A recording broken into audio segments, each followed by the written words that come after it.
Hey everyone, what's up? My name is Laura Khalil. I'm a leadership coach and I help women and allies develop more confidence, clarity, and courage to go after their dreams. And today we are talking all about what to do when you feel disrespected. I work with a lot of women who describe situations to me where they'll be at work and they'll feel really dismissed by colleagues or their bosses, or they won't feel like they're being listened to, or they'll be asked to be put in charge of a program and then it just like they don't get the support that they need. And they become really frustrated by this. And as I always say, and what I've said in my last video, which I'll link to here, is that if we don't learn how to solve these challenges in the current job we are in, I guarantee you they will follow you to the next job or to the next relationship, or to the next family function, whatever it may be for you. Okay, so what I'm going to teach you about today applies to all areas of your life. My strategy with this is let's fix it now because we can't escape it. Because wherever you go, there you are, and you are the common denominator in your experiences. That's not to blame you for what's happening, but that's to empower you to say, I have the power to change my experience. So when we are disrespected, typically what's happening is that there is a boundary that we have that has been crossed, right? And the reason it has been crossed is either because, and most often because someone does not know we have that boundary and we have not directly and clearly communicated it, or because someone is just wanting to violate the boundary. And those are two really different scenarios. So with the first one, when we feel disrespected and a boundary is crossed, the first thing I want you to realize is that most individuals, you and me included, can be really great people who are at times really terrible communicators. We all have a propensity for vague communication, unclear communication, going along with things to just quote unquote be nice. And this can get us into a lot of hot water and trouble for ourselves emotionally, mentally, as we go down the road, right? Because if we go along with things or we're not clear enough about where our lines are and what's being crossed, people will cross the line because often they don't even realize they're doing it. And so first, I want us to start with this concept. People generally are not trying to be malicious. These aren't bad people. In the majority of cases, they're people that just don't know exactly how you expect to be treated. Okay, so a lot of times what happens is we have a boss or we have a coworker and we really start in our head to demonize them. Say, oh, this son of a whatever, how dare they talk to me like this? How dare they not listen to me? How dare they not respect me? And they probably don't even realize they're doing it because you have not clearly and directly communicated your boundaries and how you expect to be treated, right? Okay, so I want us to first say that so that we treat these people as an equal partner of ours. We don't demonize them as some horrible thing because they're usually not. They usually want to work with you. They usually want to make this work. They just don't know how because we're not communicating with each other very clearly. So the first thing is to learn and decide, what are my boundaries? Like, what am I okay with? What am I sometimes like I can negotiate on a little bit? And what is like a hard no? I'll give you an example. For me, a hard no in any situation, familial, relationship, work, social, is physical violence. I have a hard no, stop, done, over, game over, around physical violence. If there's physical violence, first person out the door is me. Okay, so that's one where there's really no room for negotiation. Areas where I have a boundary and I'm open to discussing the boundary when it is violated are, I have the right and you have the right to say no to things without feeling guilty about them. And you have the right to just say no thanks without explaining yourself and coming up with stories and making up things to make people feel better. You can just say no. I also have a right to be treated with respect, and in turn, treat others with respect.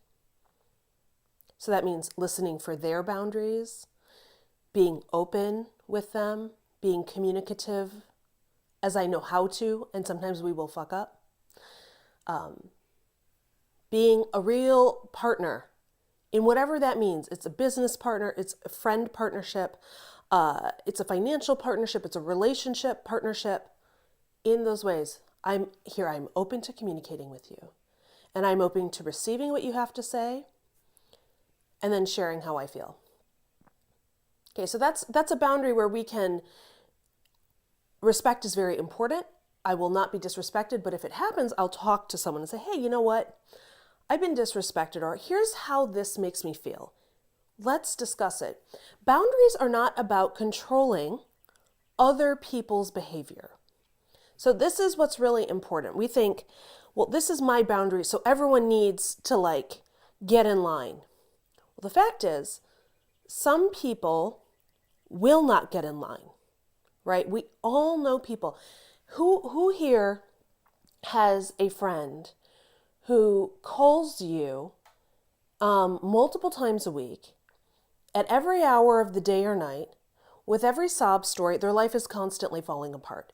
It's from, one calamity to the next. Most women know someone like this, and they feel really bad. And so we talk to them and we try to calm them down, and we really get nothing out of these relationships.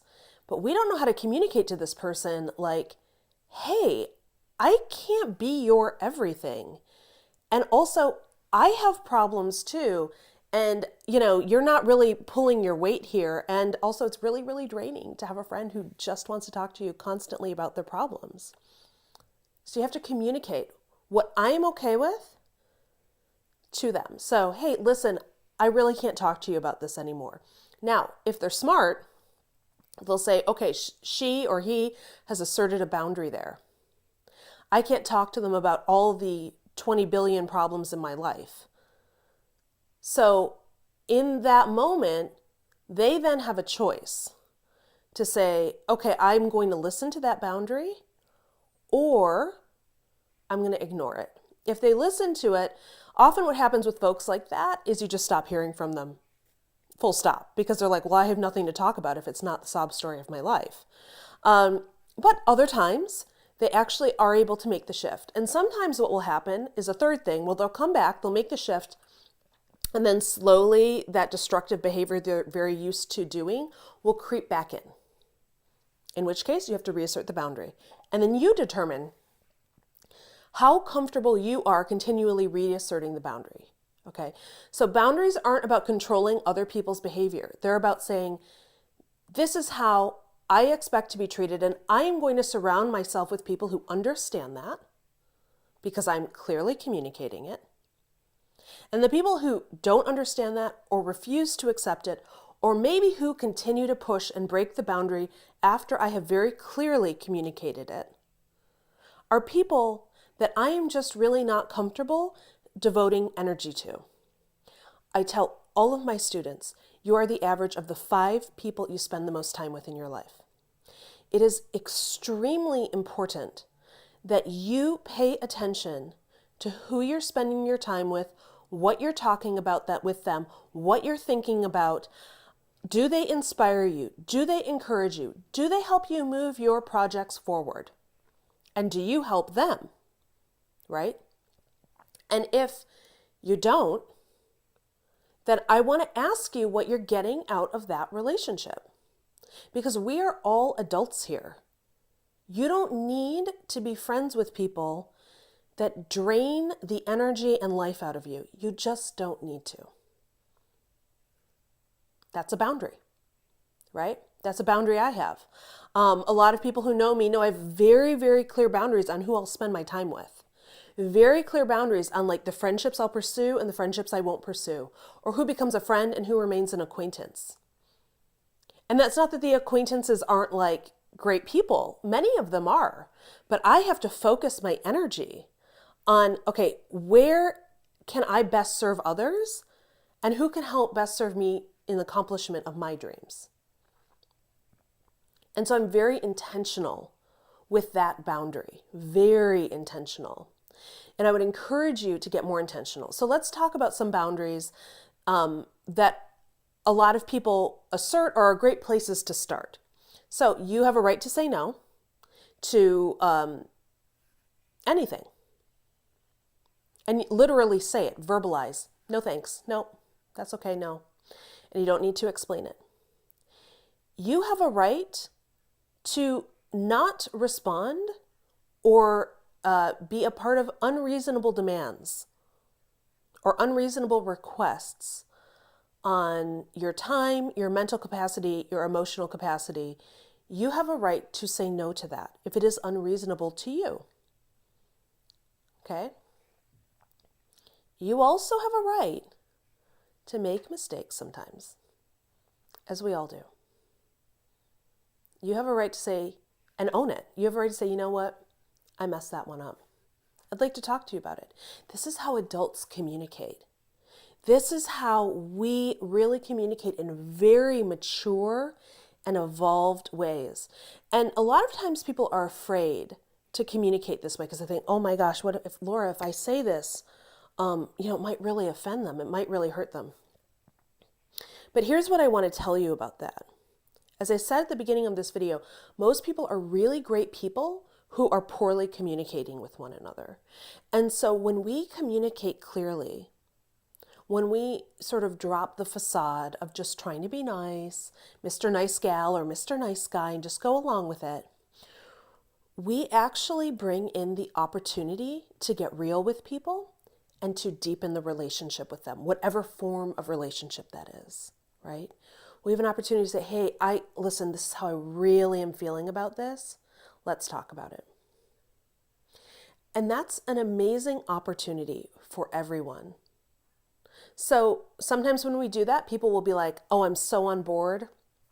Wow, this is really cool. This is totally breaking sort of the paradigm of how I normally talk to people. And that can either be really positive for someone and really help deepen that relationship or that friendship or that work relationship, romantic relationship, or it can break it. And that's okay. We have to get comfortable with sometimes when we get real, they're not ready to meet us there, right? And that's okay. But often these things can really break through to the next level. So I don't want you to be afraid because you're breaking through, you're deepening your relationship, you're strengthening your bonds with people. And at the same time, you develop a better sense of self and more confidence, and more clarity, because you are learning to assert yourself. So that's really what I wanted to share with you today. Assert your boundaries. They're not rules to bind other people. They're rules for how you expect to be treated, and people who can't meet that boundary do not deserve to be in your life. Okay? Or they don't deserve to be an extremely close friend if they keep violating boundaries. And that is totally okay because you've clearly communicated to them. If you have any questions about this, drop them in the comments and I'm going to pop some more resources down there for you as well. I hope you have a great day.